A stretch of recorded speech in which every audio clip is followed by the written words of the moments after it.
Pemirsa, kini Anda tengah mengikuti Warta Berita PTS tanggal 17 Juli.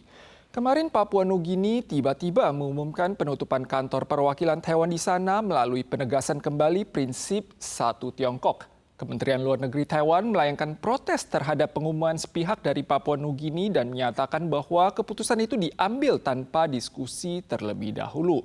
Kantor perwakilan akan tetap beroperasi dan isu ini akan diperjuangkan melalui jalur diplomatik. Menteri Luar Negeri Papua Nugini mengeluarkan pernyataan pada 16 Juli, menegaskan kembali kebijakan satu Tiongkok dan menutup kantor TETO di sana. Hal ini bertujuan untuk memperdalam jalinan kredibilitas dengan Tiongkok. Namun, MOFA menyatakan tidak dapat menerima keputusan sepihak Papua Nugini dan menegaskan kantor perwakilan akan tetap beroperasi. 中国到处在打压我们生存以及对外开拓国际空间的机会所以我们这是一个挫折，但是我们还是会继续做争取对，不管是海外的侨胞，或者是持续的来扩大我们跟国际之间合作的机会。 Wakil Presiden Xiao Bikim menyatakan akan terus memperjuangkan posisi Taiwan di kancah internasional. Papua Nugini adalah pemasok utama LNG bagi Taiwan. Sementara Taiwan mengimpor kayu dan mineral dari Papua Nugini. Selain itu, Taiwan juga menempatkan tim teknologi pertanian di Papua Nugini. 它显示出了中共它会持续希望在南太平洋扩张的一个决心，甚至去影响未来澳洲或是美国在利用南太平洋的基地进行对南海增援的时候，它可以去利用这一些国家去进行一些阻挠。 Namun dalam beberapa tahun terakhir, Tiongkok melakukan investasi skala besar di Papua Nugini, menunjukkan ambisi mereka untuk melakukan ekspansi berkelanjutan di Samudera Pasifik Selatan. Latihan pertahanan gabungan Tentara Nasional Taiwan kini mendekati masa akhir. Selain muncul di sejumlah stasiun MRT Taipei, pasukan militer juga menumpangi kapal sipil untuk menuju Green Island dan Orchid Island. Pakar menilai langkah ini bertujuan untuk menangkal upaya Tiongkok dalam merebut kedua pulau tersebut dan memanfaatkannya sebagai titik transit untuk menerobos Taiwan. Pasukan bersenjata lengkap turun dari kapal dan bersiaga di sekitar pelabuhan untuk memastikan kelancaran proses pemuatan artileri dan perlengkapan militer. Pasukan kemudian bersiap-siap menuju Green Island dan Orchid Island guna melaksanakan latihan pertahanan pulau. Setiba di lokasi, mereka memasang jaring kamuflase dan mengoperasikan mortir untuk memperkuat garis pertahanan di kedua pulau. Ini merupakan pertama kalinya tentara nasional memijakkan kaki mereka di Orchid Island dalam kurun 30 tahun terakhir. Taipei juga turut meningkatkan latihan kesiagaan tempur. Polisi militer dikerahkan ke sejumlah titik taktis dengan menumpangi MRT. Walau mereka sebelumnya pernah menggunakan sarana MRT dalam latihan Han Kuang tahun lalu, latihan tahun ini menampilkan aspek baru di mana pasukan mengangkut tameng pertahanan saat melakukan perjalanan dari stasiun MRT Kui Longsan menuju stasiun Nankang. Pada bulan April lalu, Organisasi Kesehatan Hewan Dunia mengakui Taiwan sebagai kawasan bebas asvivirus. Namun kasus bangkai babi yang terbawa arus ke Pantai Kinmen dilaporkan tanggal 14, sehingga otoritas mengumumkan penangguhan ekspor daging babi dan produk olahannya dari Kinmen selama 1 minggu mulai hari ini hingga tanggal 22 mendatang. Seekor bangkai babi yang hanyut ditemukan membusuk di sela-sela bebatuan Pantai Kinmen. Petugas segera mengambil sampel, melakukan desinfeksi, dan langsung membakar serta mengubur bangkai.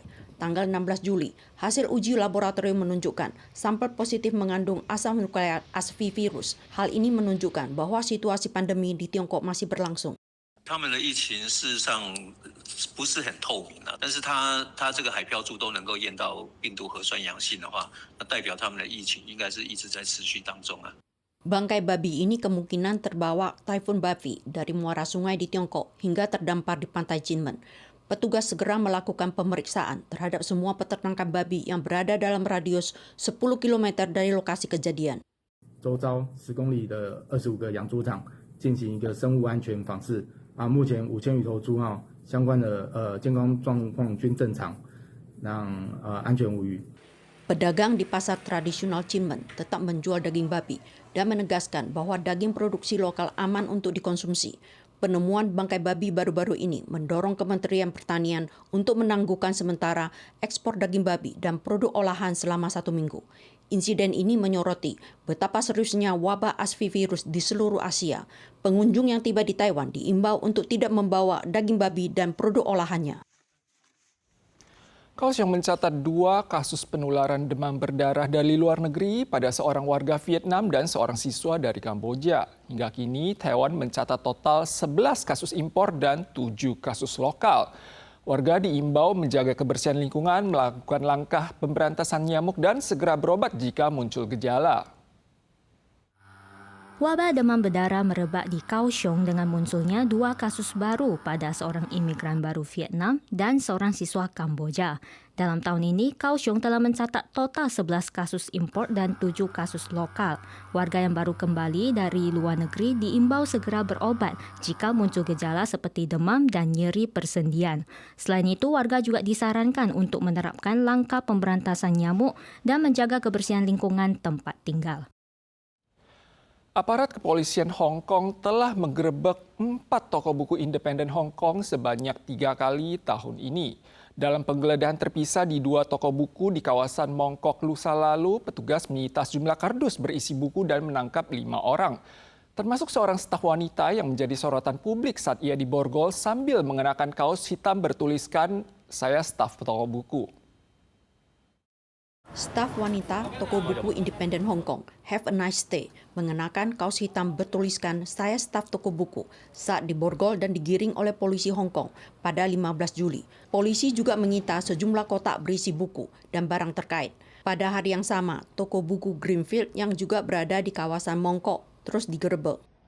5 staf kedua toko buku ditangkap atas tuduhan melanggar Pasal 23 UU Dasar Hong Kong terkait memajang dan menjual publikasi yang dianggap menghasut dengan hukuman maksimal 7 tahun penjara. Salah satu barang yang disita merupakan buku tentang Xi Jinping yang ditulis jurnalis independen Amerika. Ini menjadi ketiga kalinya polisi Hong Kong menindak toko buku independen dalam tahun ini. Kantor Kepresidenan Taiwan menyampaikan dukungan moral terhadap kejadian ini. 任何的国家不应该害怕民众阅读，也不应该用这样的形式来打压言论的自由。 Presiden Lai menyatakan bahwa kebebasan penerbitan, membaca, dan berpendapat di Hong Kong kini menghadapi tekanan berkelanjutan. Ia menekankan Taiwan akan melindungi kebebasan demokratis dan berharap keberagaman suara dan hak dasar warga Hong Kong mendapat penghormatan dan perlindungan yang layak. Pemirsa sekalian, sekian Warta Berita dari PTS. Kita sua lagi di lain kesempatan. Sampai jumpa.